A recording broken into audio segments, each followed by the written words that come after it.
सोचिए एक ऐसा मिलिट्री ऑपरेशन जो सिर्फ एक रात में दुनिया के एक पूरे हिस्से का नक्शा ही बदल दे। आज हम ऑपरेशन एपिक फ्यूरी की इसी कहानी को समझने वाले हैं। ये एक काल्पनिक मिशन है, लेकिन ये हमें आज के दौर की जंग, उसकी हकीकत और उसके नतीजों के बारे में बहुत कुछ बताता है। तो तारीख है 28 फरवरी 2026। आधी रात का वक्त है। अरब सागर और पूर्वी भूमध्य सागर में अमेरिका के दो बहुत बड़े aircraft carriers USS Abraham Lincoln और यूएसएस जेरल्ड आर फोर्ड अपनी अपनी पोजीशन ले चुके हैं। माहौल में एक अजीब सी टेंशन भरी खामोशी है। और तभी वॉशिंगटन से एक एन्क्रिप्टेड मैसेज सीधा यूएसएस फोर्ड के कमांडर तक पहुंचता है। मैसेज में बस इतना लिखा था, कमांडर, यही वो पल है, ऑपरेशन एपिक फ्यूरी शुरू हो चुका है। बस इसी एक लाइन ने अमेरिका और इजराइल के इस जॉइंट ऑपरेशन को हरी झंडी दे दी। अब इस मिशन का जो मकसद था वो इसे सच में असाधारण बना देता है। ये कोई आम हमला नहीं था। इसका निशाना मिलिट्री बेस नहीं, बल्कि तेहरान के सबसे महफूज बंकरों में बैठा ईरान का टॉप लीडरशिप था। सीधे ईरान के नर्व सेंटर पर हमला। पर यह मिशन लगभग नामुमकिन था। सोचिए, ईरान एक किले जैसा था जिसके पास रूस के S-300 और S-400 जैसे एडवांस्ड एयर डिफेंस सिस्टम थे। साथ ही उसका अपना बावर 373 सिस्टम भी था। ऊपर से चारों तरफ पहाड़ी इलाका और 1200 मील से भी ज्यादा की दूरी इसे और मुश्किल बना रही थी। तो फिर हमलावरों ने क्या किया? क्या वो सीधे भिड़ गए? नहीं, उन्होंने एक ऐसी रणनीति अपनाई जो ताकत पर नहीं बल्कि धोखे और इलेक्ट्रॉनिक वॉरफेयर पर टिकी थी। चलिए समझते हैं कि ये सब हुआ कैसे। जैसा कि एक अमेरिकी अफसर ने कहा था, हम सीधे अंदर नहीं जाएंगे, हम पहले उन्हें अंधा करेंगे। प्लान ये था कि ईरान की जो सबसे बड़ी ताकत है, यानी उसका पावरफुल रडार नेटवर्क, उसी को उसकी सबसे बड़ी कमजोरी बना दिया जाए। तो ये पूरा प्लान 4 हिस्सों में बंटा था। सबसे पहले छोटे छोटे डीकॉय ड्रोन्स ने ऐसा दिखाया जैसे सैकड़ों फाइटर जेट्स हमला कर रहे हैं। जैसे ही ईरानी रडार ने इन नकली टारगेट्स पर लॉक किया, उन्होंने अपनी लोकेशन खुद ही बता दी। बस इसी मौके का फायदा उठाकर छिपे हुए F-35 और F-22 स्टेल्थ जेट्स ने एंटी रेडिएशन मिसाइलों से उनके पूरे डिफेंस नेटवर्क को तबाह कर दिया। इस पूरे ऑपरेशन की कामयाबी का राज एक बहुत ही दिलचस्प मिलिट्री सिद्धांत में छिपा था, जिसे कहते हैं टाइम ऑन टारगेट। इसका मतलब ये है कि अलग अलग जगहों से अलग अलग स्पीड से छोड़े गए हथियार, जैसे सबमरीन से मिसाइल या प्लेन से बम, सब कुछ ऐसे सिंक्रोनाइज था कि वो अपने अपने टारगेट पर एक ही सेकंड में एक साथ हमला करें।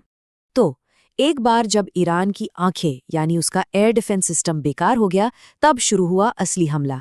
ये हमला 3 अलग अलग लहरों में किया गया, लेकिन तीनों लहरें एक दूसरे से पूरी तरह जुड़ी हुई थी। आइए एक एक करके इन्हें समझते हैं। पहली लहर में अमेरिकी नेवी के डिस्ट्रॉयर्स से दर्जनों टॉमाहॉक क्रूज मिसाइलें दागी गईं। ये मिसाइलें जमीन से चिपक कर उड़ती हैं, रडार की पकड़ में आए बिना। इनका टारगेट था ईरान के मेन S-300 और S-400 मिसाइल सिस्टम्स को खत्म करना, ताकि फाइटर जेट्स के लिए आगे का रास्ता पूरी तरह से साफ हो जाए। दूसरी लहर में एक्शन में आए बॉम्ब ट्रक्स, यानी भारी बमों से lace F-15E strike eagle jets. UAE और जॉर्डन के बेस से उड़ान भरकर इनका मिशन था करमानशाह के पहाड़ों में छिपे मोबाइल मिसाइल लॉन्चर्स को ढूंढकर तबाह करना। ऐसा इसलिए ताकि ईरान पलटकर हमला ही ना कर पाए। और फिर आई तीसरी और सबसे खतरनाक लहर, अमेरिकी एयरफोर्स के सिल्वर बुलेट्स यानी B-2 स्टेल्थ बॉम्बर्स। इनका निशाना सबसे मुश्किल था, इस्फहान और कर्ज में ईरान के जमीन के अंदर बने न्यूक्लियर और एरोस्पेस ठिकाने।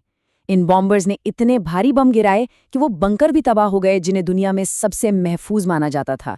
इस ऑपरेशन की स्पीड और स्केल का अंदाजा बस इस बात से लगाइए कि अरब सागर में मौजूद यूएसएस जेराल्ड आर फोर्ड से हर 30 सेकंड में एक नया फाइटर जेट उड़ान भर रहा था। सोचिए आसमान का क्या हाल होगा। कुछ ही देर बाद एयरक्राफ्ट कैरियर पर बने कमांड सेंटर को एक छोटा सा मैसेज मिला, पास्चर स्ट्रीट कंपाउंड पूरी तरह तबाह, लक्ष्य को निष्क्रिय कर दिया गया है। मिशन का जो सबसे बड़ा मकसद था वो पूरा हो चुका था। लेकिन कहानी यहाँ खत्म नहीं हुई। इस हमले के बाद जो हुआ वो भी उतना ही विनाशकारी था।